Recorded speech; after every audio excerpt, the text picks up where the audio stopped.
ყველა ისტორია იყო და არა იყოთი არ იწყება, მაგრამ მოდი ეს დავიწყოთ. რაღიდან ვიწყებთ გზას ქალაქ პლზენისკენ? მე და გაგა თქვენი გიდები, თორნიკე და გიორგი ჩვენი უცვლელი გუნდი. გაგა მოგიყვებათ ყველა შენობის ისტორიას. მე კი ვეცდები გითხრათ სად და როდის დაიწყო კარგი ლუდის ამბავი. პირველი გაჩერება პლზენის საკათედრო ტაძარია.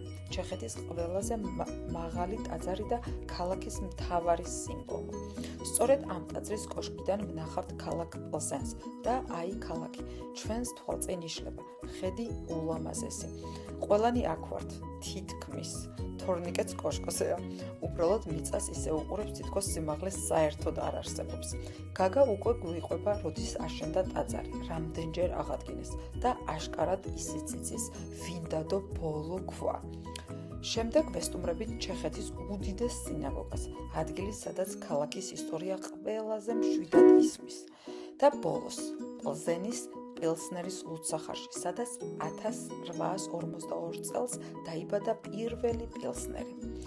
აქ უკვე ჩემი დროა, როგორ შეიქმნა ეს ლუდი, რატომ გახდა სტანდარტი მთელი მსოფლიოსთვის და რატომ იწყება კარგი ისტორია ყოველთვის ჩვენთან. თორნიკე ამტკიცებს, რომ ეს ერთადერთი ადგილია, სადაც სიმაღლის შიშს საერთოდ ვერ გრძნობთ. თქვენ ჩვენთან ერთად შეგიძლიათ დაძლიოთ სიმაღლის შიში, ასევე ისარგებლოთ კომფორტული ტრანსფერით და გიდის მომსახურებით. გელოდებით.